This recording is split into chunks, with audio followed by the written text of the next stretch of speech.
Does the MIPS bike helmet system really protect the brain? Hi, my name is Cole Pearson. My contributions to the group is I helped research the project, helped make a video, and I also helped write the script for the video.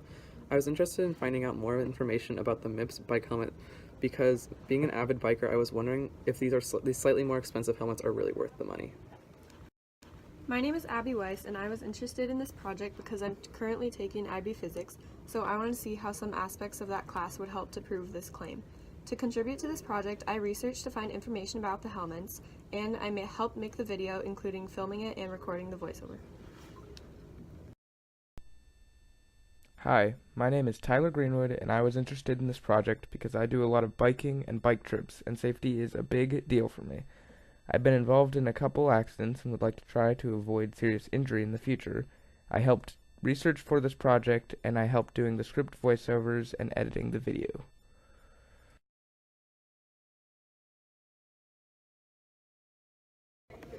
The helmet we researched has a special system in place for protection called MIPS.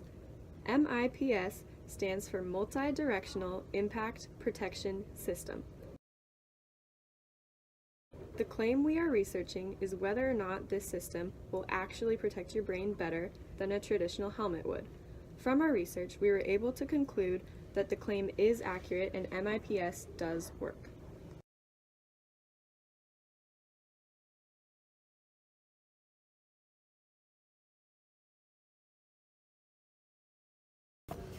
So basically, there are two main forces that cause injury during a bike accident. The two main forces are linear forces and rotational forces. In the real-world crash, it is unlikely that you're going to fall straight down. This is where MIPS comes in. When your helmet comes into impact with the ground, the slip plane of the helmet helps to redirect rotational forces that your head comes into contact with. Your body has a natural way of redirecting forces, with a space in between your brain and your skull. The cerebral fluid in between allows slight movement of the brain in your skull.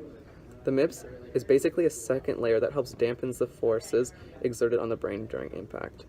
Another reason the MIPS system helps to prevent protection of the brain, the few millimeters that a bike helmet gives the rider, is the difference between a brain injuring bike crash and a bike crash. There are 3 requirements for Consumer Product Safety Commission. 1. The helmet cannot block the rider's vision. 2. The helmet cannot fall off when the rider falls. 3. The helmet must significantly reduce the force on impact. This is the main issue with current helmets and the problem that MIPS helmets are trying to solve.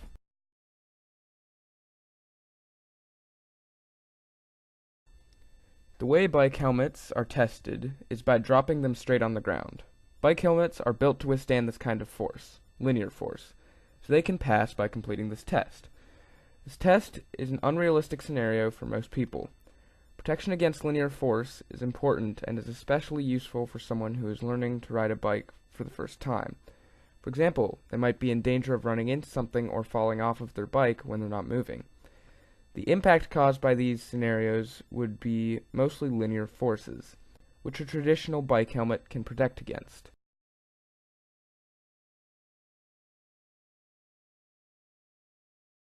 However, many people who are experienced riders and ride fast, they aren't threatened by the prospect of running into things because they know how to steer.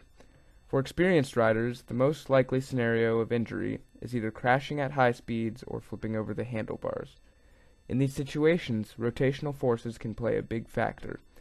This is how an accident often looks in the real world. One of the big risks involving rotational forces is certain cases of traumatic brain injury. Rotational forces strain the bridging veins in the head, and if too much strain is put on them, serious brain injury can occur.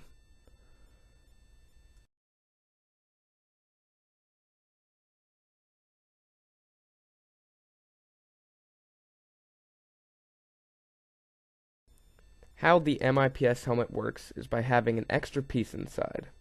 This equipment is low friction and moves when the helmet collides with an object.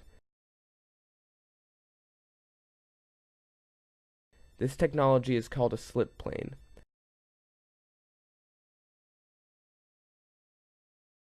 Basically, the purpose of the slip plane is to redirect some of the energy away from the rider's head upon impact, causing less strain on bridging veins and lowering the risk for brain injury.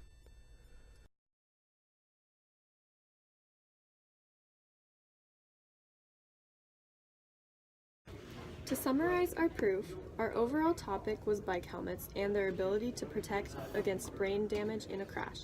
The two main forces we were looking at were linear and rotational force.